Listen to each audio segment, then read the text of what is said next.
আসসালামু আলাইকুম। আশা রাখি আপনারা ভালো রয়েছেন। প্রায় বেশিরভাগ দিনেই আমরা রোগীদের ক্ষেত্রে দেখি যে তাদের হিমোগ্লোবিন লেভেল কিছুটা কম। মানে সিবিসি টেস্ট করলে দেখা যায় যে হিমোগ্লোবিন বেশ কম চলে এসেছে।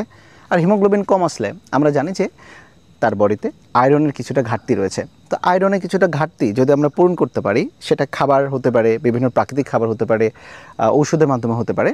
সেই ক্ষেত্রে রোগীর ক্ষেত্রে আয়রনের ঘাটতিটা কিন্তু পূরণ হয়ে যায়। এবং আমরা বলি যে আপনি মূলত আয়রন জাতীয় খাবার খাবেন। যেমন সবচেয়ে সস্তা যে খাবারটা সেটা আমরা জানি যে কচুর শাক। আমি একটা আজকে রাত বলা যাবে না, সন্ধ্যা হয়েছে, একটা ছোটো ভাইয়ের বাগানে আসছি, শাওনের বাগানে আসছি।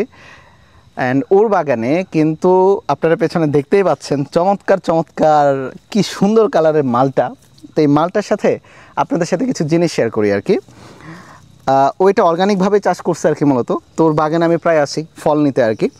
তো এই মালটাতে দেখেন অনেক ভিটামিন সি থাকে, তাই না?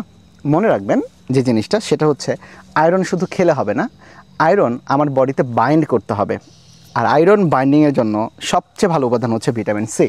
অর্থাৎ আয়রনযুক্ত খাবার খাওয়ার সাথে সাথে আপনি যদি ভিটামিন সি যুক্ত খাবার খান, হতে পারে যে মালটা, হতে পারে কমলা, হতে পারে লেবু, তাহলে কিন্তু খুব দ্রুত আপনার বডিতে আয়রন বাইন্ড হবে এবং রক্তের যে হিমোগ্লোবিনের লেভেল এটা ইনশাল্লাহ খুবই দ্রুত বেড়ে যাবে।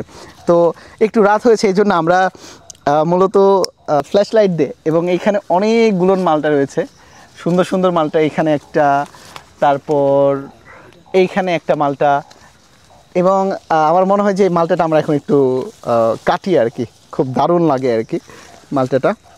এই জায়গা থেকে কাটলেই তো হবে, তাই না? ওকে। তো এই হচ্ছে একদম একটা দারুণ একটা অর্গানিক মালটা।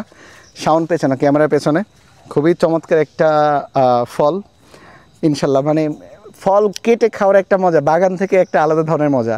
তো যেই হোক, আমার মনে হলো যে আপনাদের জন্য এই ভিডিওটা বেশ কাজে আসবে। ফল খান, ভিটামিন সি যুক্ত খাবার খান, এটা আমাদের হিলিং প্রসেসকে অনেক দ্রুত করে। আর হ্যাঁ, ওই তো বললাম, শুধু আয়রন খেলে হবে না, সাথে কিন্তু ভিটামিন সি খেতে হবে। আল্লাহ হাফেজ আপনাদের সবাইকে।